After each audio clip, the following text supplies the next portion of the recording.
alabanzas que hemos tenido, ese tiempo de alabar a nuestro Señor, a nuestro Dios, ¿no? Doy la bienvenida a todos los que están presentes en este tiempo, ¿no? Mi hermana Lucy con mi hermano Marcos están aquí, han podido activar su pantalla. Bienvenidos, hermanos, les saludo. Luego también saludo al hermano Pedro y toda su familia, ¿no? La hermana Zarela y toda la Mancha Lavado, ¿no? También a María y Gerardo Pozo, muchas bendiciones, muchas gracias por las alabanzas. A la hermana Lucy, Guillermo, hermanos, bendiciones, hermanos, buenos días. Javier, bendiciones, Javier, buen día, bendiciones. Luego está David, ¿no? Bienvenido, David, un gusto que estés aquí con nosotros. Luego aquí también está con la pantalla apagada mi esposa, con Mía Álvaro, y Grecia. ¿quién es el hermano Jesús David Paucar o otro David? Desapareció David. Acá está. No creo que sea David Paucar, porque David Paucar a veces sale con el nombre de su hijo, el último. Okay. Y creo que es otro David. Buenos días, me llamo David Licien, soy un amigo del hermano y maestro Javier Sierra. Ya, ¿qué tal, David? Bienvenido. David. Saludos, mucho gusto. Un gusto de verte, David. Bienvenido. Gracias a todos. Bueno, acá hay otro Javicho también, se duplicó Javier, debe ser de repente Adriana o alguien. Luego también está Wilfrido con nosotros. Julia, hermana Julia, buenos días, bendiciones, hermana Julia. Nuestra hermana Carmen, también debe ser Carmen Matos, ¿no? No sé si estará todavía allá en otras tierras o ya acá. No me avisó, no le pregunté. ¿No? Pastor, buenos días. Buenos días, hermana Carmen. Todavía estoy acá en Lima, pastor. Ella todavía está acá. No ha viajado a Marte, a Júpiter, no. Nada, ninguna le tocó la cuarentena acá. Está bien, sí, hermano. pastor, estoy aquí todavía. Ya, muy bien. Saludo pues a Yera, a Jairo. Gracias, pastor. Y la hermana Eulalia con Jennifer y Sarabi, ¿no? Buenos días, hermana Eulalia. Y bueno, iPhone, no sé quién estará con el iPhone. Un saludo también a quien quien está escuchando y viendo, ¿no? Por este teléfono. Muy bien, hermanos, vamos a empezar con este tiempo. Voy a continuar con el mensaje de la semana pasada. Bueno, van a ser tres domingos en base a este texto. El domingo pasado les expuse acerca de Primera de Timoteo, el capítulo 1, versículo 5, y luego el versículo 19. Y comencé refiriéndome a que Pablo, inspirado por nuestro Señor, escribió dos cartas, ¿no? A Timoteo. En la primera de ellas, en el capítulo 1, Pablo encarga a Timoteo que cuidara de que no se den falsas enseñanzas acerca de Dios, que cuidara la sana doctrina. Y en el versículo 5 le dice que qué es que le mandó. Esto dice en 1 Timoteo 1:5, ¿no? Pues el propósito de este mandamiento es el amor que nace de un corazón limpio y de una buena conciencia y de una fe sincera. De estas cosas se han desviado algunos y se han apartado a palabrerías sin sentido. Luego en el versículo 19 le menciona algo parecido, pero en este caso agrega que aquellos que se apartaron de esto naufragaron, ¿no? Dice en 1 Timoteo 1:19, y mantengas la fe y la buena conciencia, que por desecharlas algunos naufragaron en cuanto a la fe. Al leer estos versículos, podemos ver tres elementos, tres características, digámoslo así, importantes a tomar en cuenta para poder navegar, para poder avanzar en la fe sin naufragar. Y son el tener un corazón limpio, una buena conciencia y una fe sincera. Ya vimos cómo es que podemos tener un corazón limpio, ¿no? Y es entregando nuestras vidas a Cristo, porque Él es quien nos limpia. Y luego también de entregarle nuestra vida a Cristo es obedeciéndole, impulsados por nuestro amor al Señor, que es con todo nuestro ser. Entonces, siendo ya seguidores de Cristo, nuestro objetivo, nuestro enfoque, nuestra meta es lo que Él dice que hagamos, y esto te llevará a tener un corazón limpio. Pero en caso ocurra que no le obedecemos, ¿no?, en algún momento, pecando, ¿no?, usando la gracia maravillosa, de la gracia del Señor, Él nos da una salida en esta situación, ¿no? Podemos pedir perdón a Dios. Dice en Juan 1:9, si confesamos nuestros pecados, Él es fiel y justo para perdonar nuestros pecados y limpiarnos de toda maldad. Pero este no es nuestro objetivo. O sea, no me refiero a que podamos vivir pensando, ya entonces viviré para siempre, estar pidiendo perdón por mis pecados. Esa será mi forma de vivir. No, no me refiero a eso. Es cierto que contamos con esta gracia maravillosa, ¿no?, del perdón de nuestros pecados, pero nuestro enfoque, nuestro objetivo de vista es practicar la palabra de Dios. Y al hacerlo, nuestro corazón estará limpio. Pero en el caso que se peque, si lo confesamos a Dios, Él no solo promete perdonarte, sino también limpiarte de la maldad, ¿no? Muy bien, esto con respecto a tener un corazón limpio. Pero ahora veremos lo segundo que se dice en el versículo que leí inicialmente, acerca de una buena conciencia. Y esto es lo segundo que nos ayuda a saber cómo no naufragar en nuestro viaje de una vida de fe en el Señor. Acompáñenme en oración un momento. Señor, te damos gracias por tu palabra. Y así como hemos visto, Señor, cómo es que podemos tener un corazón limpio delante de ti, tú nos limpias nuestros corazones.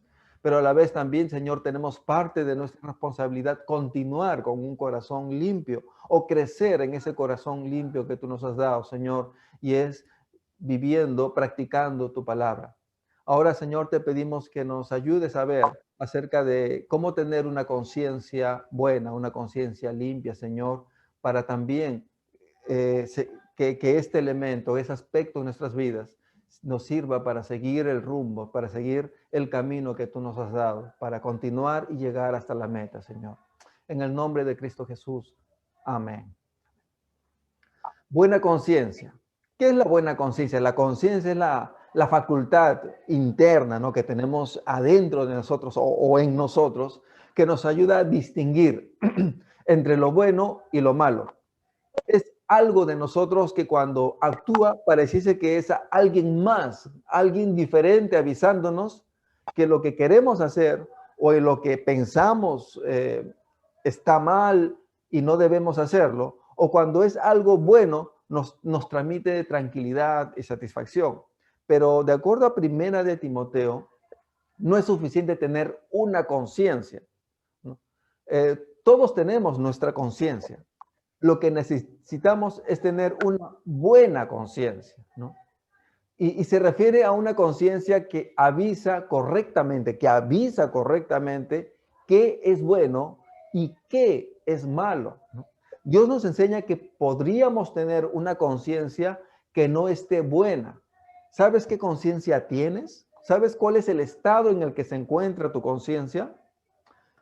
Hagamos un breve repaso de los diferentes tipos de conciencias para que nos ayude a evaluar y ver la condición en la que nosotros nos podemos estar nos encontramos, para luego ver cómo es que puede uno tener una conciencia buena, una conciencia limpia, ¿no?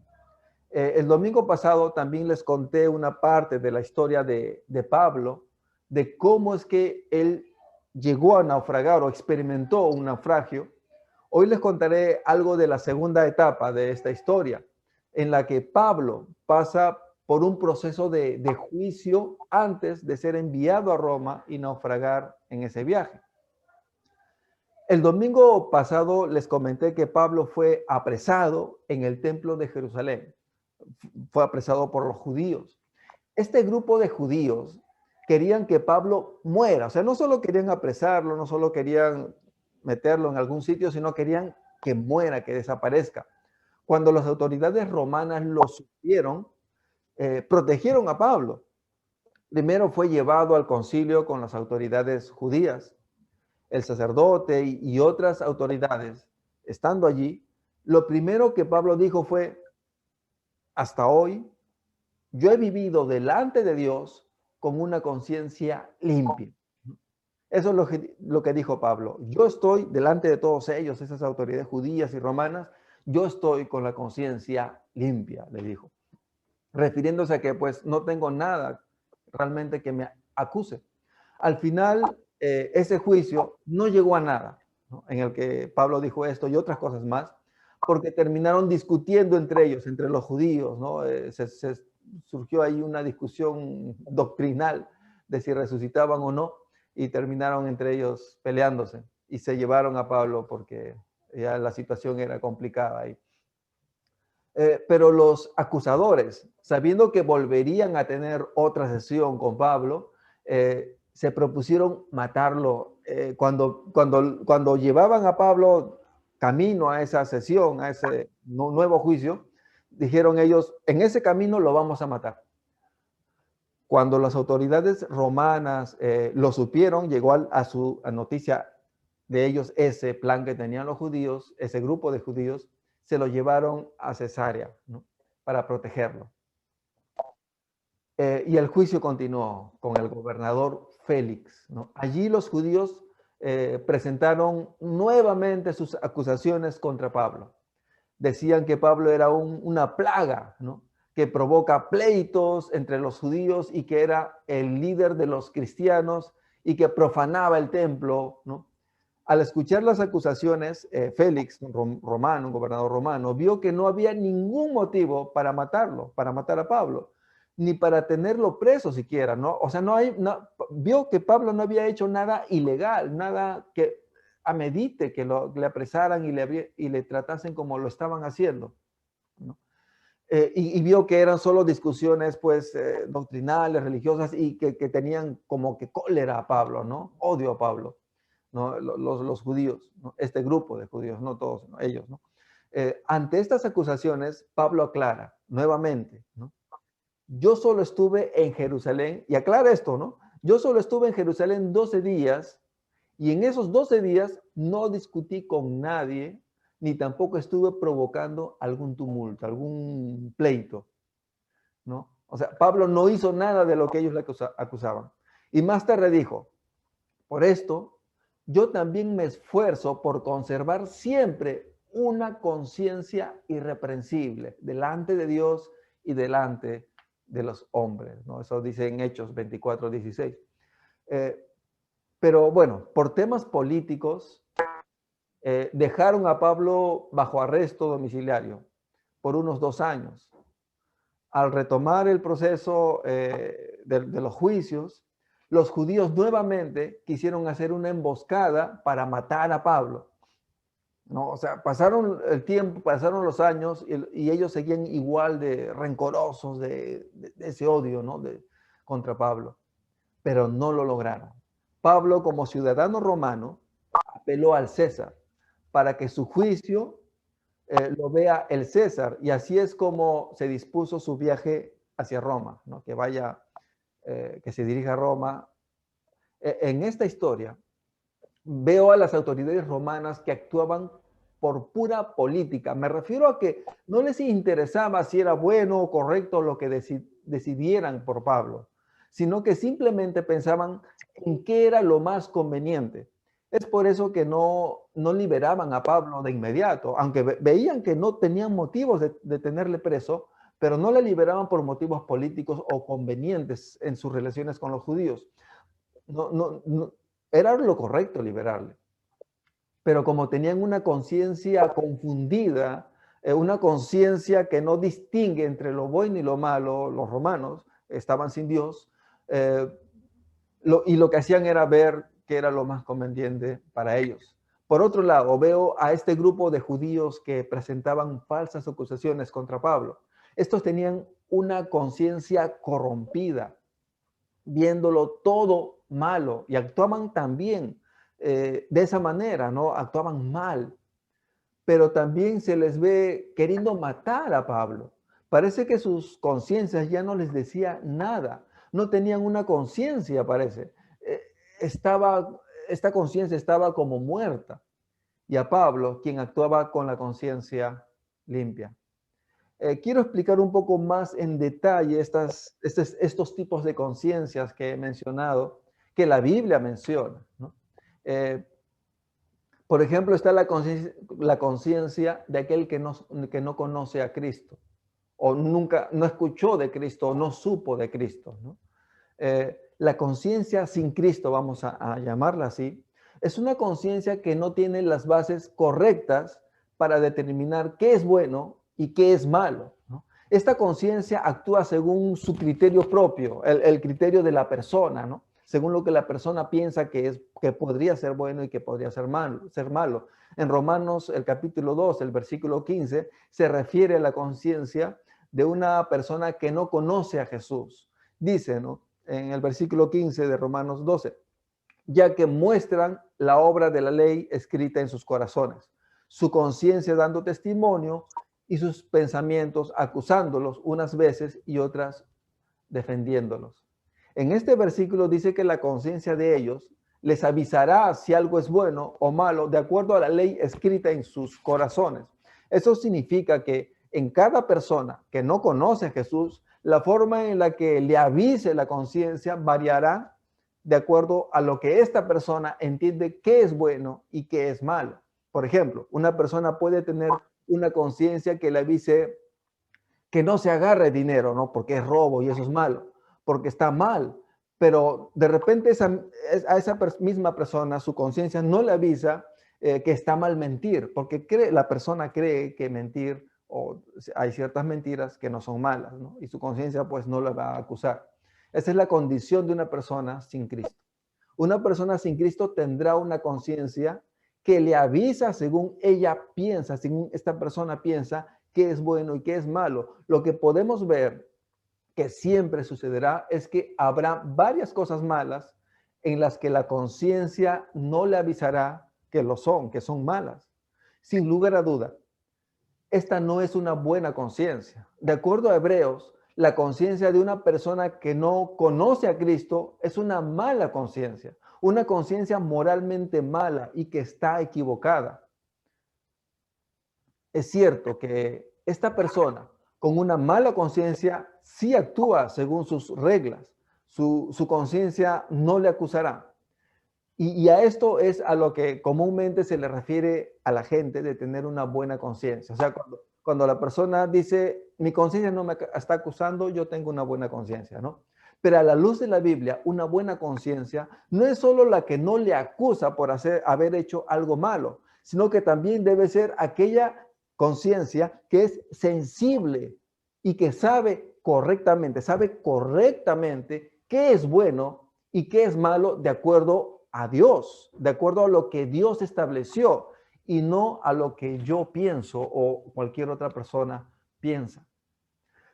¿Cómo dejar de tener una conciencia, este tipo de conciencia sin Cristo? Bueno, ahí está la respuesta implícita, ¿no? Entregando la vida a Cristo, tomando la decisión de seguir a Cristo para conocerle a través de la Biblia y de esta manera aprender a vivir como Él. Es así como uno va a adquirir una conciencia en Cristo, una conciencia sana, ¿no?, una buena conciencia.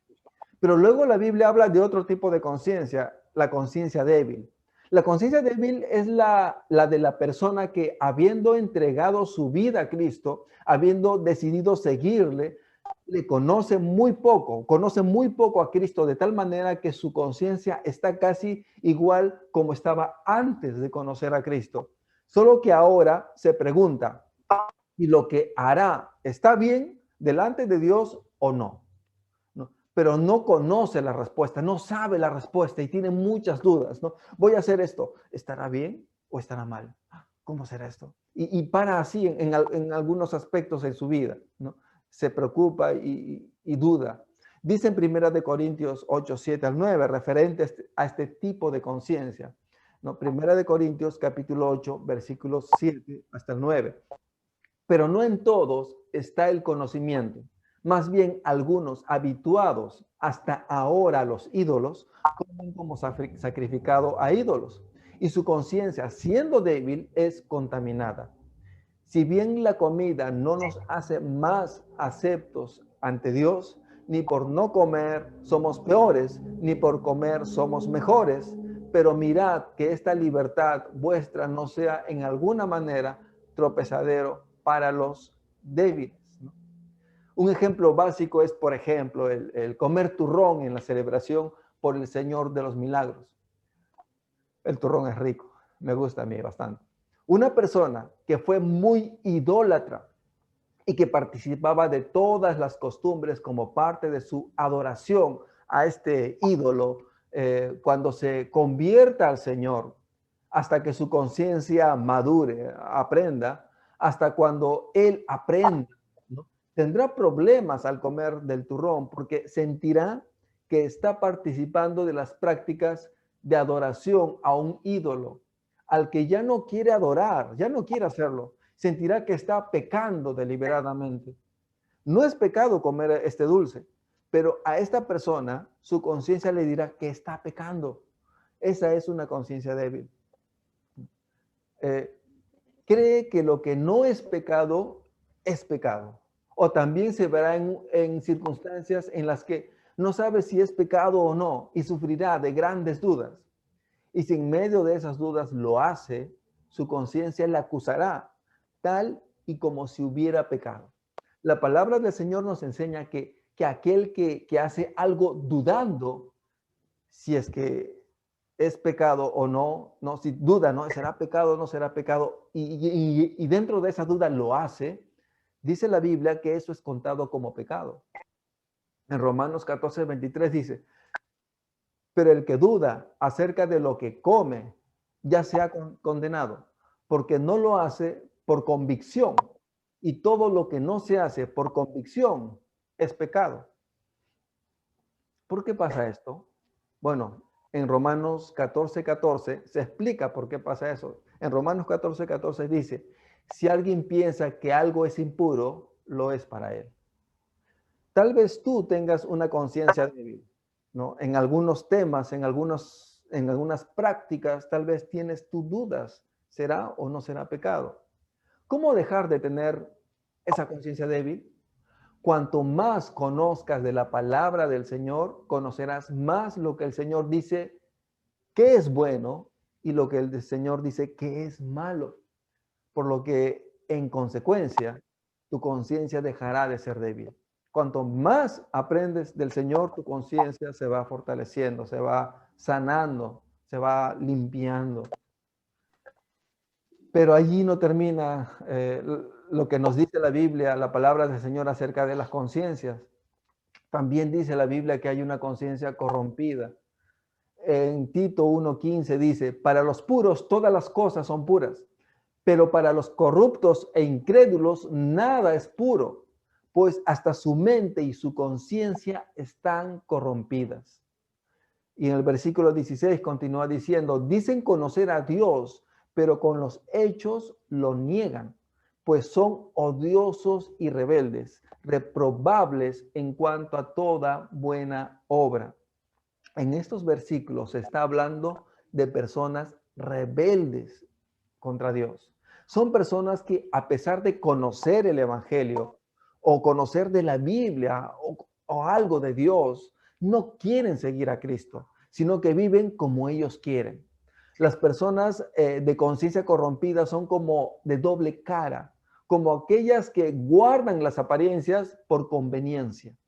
Aparentan o dicen creer en Dios, pero siguen haciendo lo que ellos quieren y se resisten a llevar una vida de sincera obediencia a la palabra de Dios. Muchas veces he visto a personas así, que van a la iglesia y participan. Al hablar les dicen que son sus palabras, con sus palabras dicen que creen en Dios, ¿no? Con su voz, ¿no? Con sus labios dicen, sí, creo en Dios. Dicen que se entregaron a Él, pero realmente no viven así. Y yo me pregunto, ¿por qué? ¿Por qué es que vienen y aparentan así? No es necesario que hagan eso. Creo que sería mejor que digan, ¿sabes qué? Yo quiero vivir a mi manera, no quiero seguir a Cristo, no quiero hacer lo que yo quiero. Eso sería mejor. Estas son las personas que tienen una conciencia corrompida porque todo lo ven malo. Para ellos nada es bueno y creen que en la iglesia todo es también malo. Ven lo que el pastor hace y creen que todo lo que hace es por malos intereses, por ganancias, por manipulaciones, entre otras cosas. Ven a alguien servir, cualquiera en la iglesia servir y creen que es por alguna motivación mala. Ven a dos jóvenes o a dos personas conversando, las miran ya sea en la iglesia, en la calle, en el parque o en una tienda, en cualquier lugar, las ven conversando y creen que están conversando para hacer algo malo o acerca de cosas malas. Porque la Biblia dice que todo lo ven malo. Para ellos el mundo es una mancha negra de solo malas intenciones. Porque ellos tienen su mente así. Todo lo hacen con malos deseos y por eso creen que todos actúan también así, todos actúan igual, creen eso ellos. ¿Y tú tienes la conciencia corrompida? Para no tener una conciencia corrompida será necesario dejar el orgullo y humillarse delante del Señor. Hacerlo con sinceridad, no por cumplir, no por apariencias, y reconocer la santidad de Dios. Arrodillarte delante del Señor y reconocer su grandeza y perfecta santidad, humillarse reconociendo la maldad de uno y aceptar el perdón de Dios. La lista continúa. Hay una conciencia, dice la palabra de Dios, una conciencia cauterizada. En 1 de Timoteo 4:1, les voy a leer versículos 1 hasta el 5. Dice, pero el Espíritu dice claramente que en los últimos tiempos algunos apostatarán de la fe y echarán a espíritus engañadores y escucharán a espíritus engañadores y a doctrinas de demonios. Y que por la hipocresía de los mentirosos que tienen cauterizada la conciencia, prohibirán casarse y mandarán abstenerse de los alimentos que Dios creó, para que los creyentes y los que han conocido la verdad participaran de ellos con acciones de gracias. Porque todo lo que Dios creó es bueno y nada es desechable si se toma en acción de gracias, pues por la palabra de Dios y por la oración es santificado.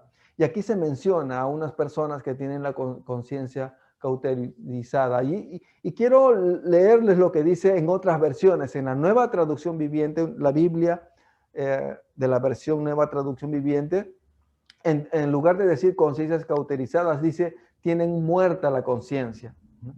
En otra versión dice que tienen la conciencia empedernida, ¿no? Y un empedernido es una persona viciosa al grado que no puede dejar, ¿no? O sea, tienen una conciencia enviciada, ¿no?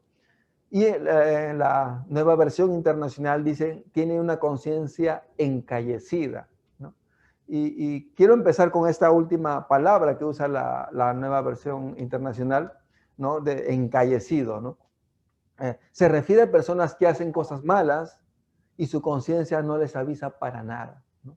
Un callo es una piel que sufre tanta fricción, ¿no? Que esta cambia engrosándose, endureciéndose y haciéndose insensible al tacto, como un cuero grueso y duro. Cuando alguien hace lo malo una y otra vez, llegará un momento en el que su conciencia ya no le avisará nada. No le dirá que hace lo malo, aunque en teoría debería hacerlo porque sabe que está mal. O sea, la persona sabe que está mal, pero su conciencia ya no le acusa, ya no le dice, tú has hecho esto y está mal. Pero a pesar de saberlo, no sentirá culpa, no sentirá vergüenza y mucho menos dolor por lo malo, por aquello malo que hace, porque su conciencia no le dice nada. ¿Podríamos tener una conciencia cauterizada? ¿Podríamos llegar a tenerla? Sí. Si no hacemos caso a nuestra conciencia, haremos que se endurezca y se vuelva insensible. La palabra de Dios y una vida en búsqueda de conocerle a Él, sin lugar a dudas, evitará llegar a este extremo tan terrible de tener una conciencia muerta, ahora hablando en nuestros corazones. Algo en común que tienen aquellos con conciencia corrompida y conciencia cauterizada es que ambos conocen la Biblia o conocen algo de la Biblia por lo menos. Ambos grupos saben lo que es la palabra de Dios, que aparte de darnos a conocer a Dios, nuestro Señor y Creador, la Biblia también es el medio para saber lo que es bueno de lo que es malo. Ellos saben que esto es así, pero a pesar de conocerla, no hacen caso de ella. Cada persona que va a la iglesia, escucha prédicas o enseñanzas y no las sigue con humildad y no practica lo que aprende, tendrá una conciencia corrompida o cauterizada. Y tal como vemos en los textos leídos, el Señor tiene una gran demanda sobre los que son así. Aquellos que a pesar de conocer la palabra de Dios, no hacen caso de ella, sino que siguen haciendo lo que ellos quieren. Estos, los de la conciencia corrompida, son rebeldes. Pablo dice que pueden ser reprendidos para ver si se arrepienten de verdad. También dice que son personas que realmente no conocen a Dios, ¿no? Saben algo de la palabra, pero no conocen personalmente, directamente, realmente a Dios. Y en cuanto a los de la conciencia cauterizada, estos son apóstatas, dice el texto que hemos leído. Son aquellas personas que habiendo conocido el evangelio, lo abandonan. Deciden rechazarlo para vivir como ellos quieren y lejos de Dios. Lo que me llama la atención es que a estas personas, los de conciencia corrompida y los de conciencia cauterizada, se les describe como personas que van a la iglesia o que están en este entorno eclesial, pero que con sus prácticas y su forma de pensar y de vivir muestran no conocer a Dios personalmente, o peor aún, rechazar lo que Dios dice, porque ellos no solo están mal, sino que afectan a otros, a los de a su alrededor, incitándoles, provocándoles a hacer lo malo, tal vez a la esposa, tal vez al esposo, a los hijos, a los hermanos, a las amistades, a los conocidos. Sin lugar a dudas, estas personas han naufragado, se fueron por el camino equivocado, están en el rumbo equivocado, conociendo del camino correcto, sabiendo cuál es el rumbo correcto, decidieron irse por otro camino y naufragaron. Lo que necesitamos para no naufragar en el camino de nuestras vidas e ir hacia la meta que Dios nos pone, que es Cristo, es tener una buena conciencia. La pregunta es cómo tener la buena conciencia, ¿no? Dice en 2 Corintios 1:12, porque nuestra gloria es esta, el testimonio de nuestra conciencia, que con sencillez y sinceridad de Dios, no con sabiduría humana, sino con la gracia de Dios, nos condujimos en el mundo y mucho más hacia vosotros. Eso dice en 2 Corintios, capítulo 1, versículo 12. También les quiero leer otro texto en Filipenses 1:9. Es la oración de Pablo por sus hermanos de Filipo. Dice, y esto oro, que vuestro amor abunde aún más y más en pleno conocimiento y en todo discernimiento, para que sepas discernir lo mejor, a fin de que seáis sinceros e irreprochables hasta el día del Mesías. No se refiere al hecho de sentirse bien por lo que se hizo. Se refiere a una conciencia que correctamente, que de acuerdo a Dios, distingue lo bueno de lo malo y te avisa rápidamente. Para tener una buena conciencia es necesario conocer a Dios y su palabra, y que esa palabra esté aquí en nuestro ser sembrada. Es de esta manera que nuestra conciencia pasará a ser guiada, limpiada también por la palabra de Dios, para avisarnos qué es bueno y qué es malo antes de hacerlo, y también después de hacerlo, de tal manera que tenemos una gran ayuda para que evitemos el pecado y una buena dirección para saber en qué arrepentirnos y hacer cambios. La conciencia, en este caso, una buena conciencia, llega a ser como la brújula que nos va a mantener siempre en nuestro norte, en una dirección correcta. Vamos a orar. Señor, te damos gracias por tu palabra, por lo que nos muestras en Timoteo, Señor, en donde junto a una conciencia, a un corazón limpio, necesitamos tener una conciencia buena, óptima, que nos esté guiando adecuadamente, Señor. Y en ti, en tu palabra, podemos tener esta conciencia. Te pedimos perdón si hemos estado nosotros, Señor, entrando a este rumbo equivocado de llevar nuestras vidas como queremos, a pesar de conocer tu palabra.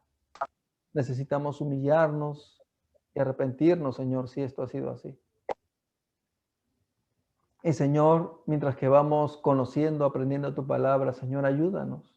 Ayúdanos a crecer para que no tengamos, Señor, tampoco una conciencia débil, en la que dudemos, Señor, acerca de si hacer o no hacer algo, si es malo o bueno. Señor, ayúdanos a tener convicción, a poder, Señor, tener claridad en cada actitud, en cada actividad que hagamos, para hacerla con convicción, sabiendo que es bueno. Dios mío, gracias por ese tiempo, Señor, en el nombre de Cristo Jesús. Amén. Muy bien, hermanos, vamos a alabar al Señor. Invito pues a mis hermanos de alabanza para que dirijan. Amén. Y bueno, en verdad, como decía el pastor, la conciencia debe ser sanada. Cuando la conciencia está enferma, debe ser sanada, ¿verdad? ¿Y quién más que el Dios de milagros? Vamos a cantar esta alabanza que nos recuerda que servimos a un Dios de milagros. Amén.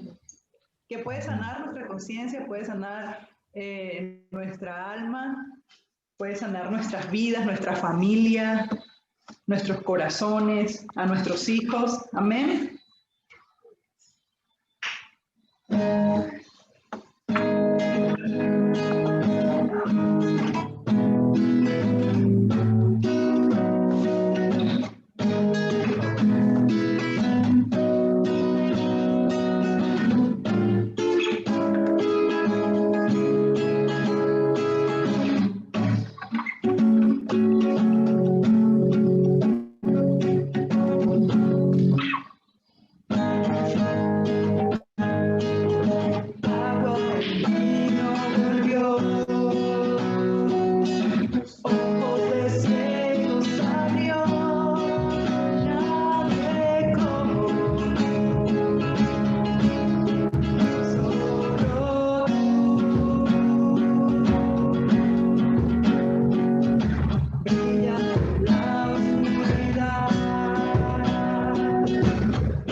levantas, nadie como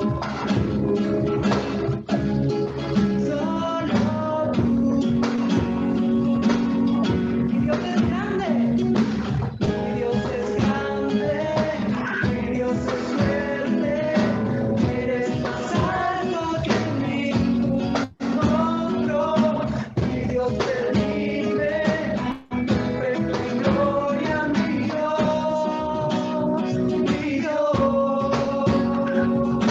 mi Dios es grande, mi Dios es fuerte, siempre más alto que ningún otro, mi Dios redime, perfecto en gloria, mi Dios, mi Dios.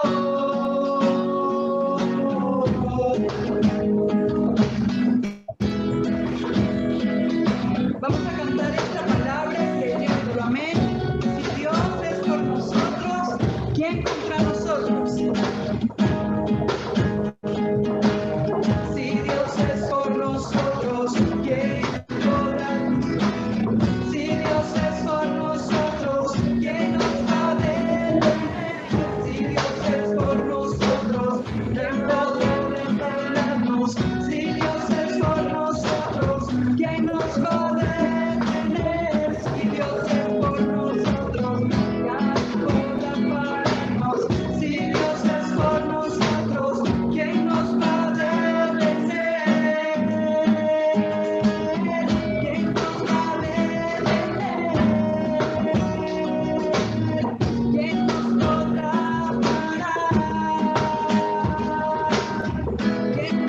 parar?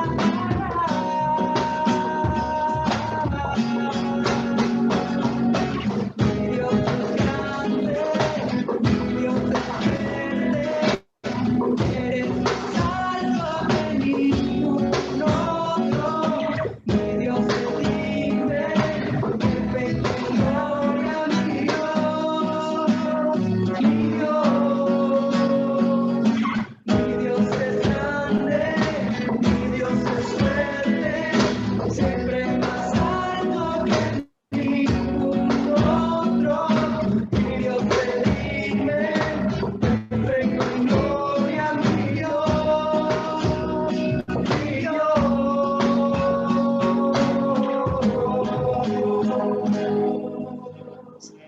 Amén.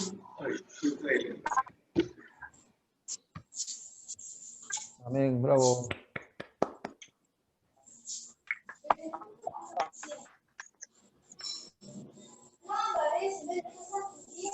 Bien, hermanos, estamos terminando este tiempo.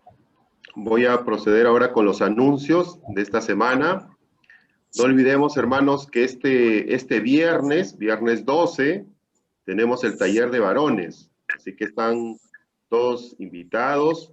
Convoquen a sus hermanos, familias, parientes, amigos, varones que puedan participar, jóvenes, adultos, de todas las edades, porque el mensaje de este taller es en realidad para todos los varones de nuestras casas, de nuestros hogares, de nuestra iglesia, y va a ser muy edificante un tiempo de compartir entre nosotros, de participar con nuestro pastor en este taller este viernes 12 a las 8, así que están todos invitados, hermanos. De la misma manera, también como lo hicimos el mes anterior, seguimos con nuestros talleres de matrimonios para el próximo viernes, el viernes 19, también a las 8 de la noche, por este mismo medio, nos vamos a estar uniendo todas las parejas, los hermanos, todos en general que quieran participar, porque tenemos unos tiempos muy bonitos y de edificación para nosotros. Así que los animo, hermanos, que avisen a aquellos hermanos que no han podido participar en la reunión de hoy, que están invitados, que se den un tiempito este viernes y que podamos estar juntos ahí con estos talleres que es de mucha edificación para todos nosotros. Inviten también a algún amigo, algún pariente que pueda participar, sería muy bonito y edificante y seguramente de mucha bendición para ellos también y sus familias. Así que los animo, hermanos. De la misma manera, como cada semana, sigo exhortando a nuestros hermanitos, a los jovencitos, adolescentes, que puedan seguir participando de las reuniones muy buenas que están teniendo los los sábados con María y con Gerardo, a todos los jóvenes adolescentes, así que inviten. Veo que están muy participativos, están muy bonitas las reuniones, cada uno de ellos con algunas tareitas, y eso me alegra mucho porque de alguna manera los pone activos a que sigan escudriñando la palabra, que sigan buscando de aprender más del Señor y poder compartir, ¿no? Entre ellos, entre adolescentes, entre jóvenes, todo lo que el Señor tiene para sus vidas. Así que muchas bendiciones a María, Gerardo en su ministerio, y les agradezco por los jóvenes, y a ustedes jóvenes, adolescentes, sigan invitando a los hermanitos que no han podido todavía participar, llamarlos, amigos, aquellos que han dejado de participar de repente en las últimas semanas, no se olviden de ellos, llámenlos, invítenlos, para que puedan estar ahí juntos. Y bueno, no sé si nuestro pastor tiene algún mensaje más. No, solo que el viernes hay un invitado que va a dar el tema. ¿No? Ok.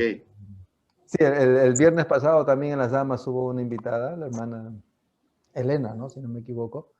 Estuvieron 10 damas en la reunión, fue un bonito tiempo. Me contó Vilma porque yo no estuve ahí, ¿no?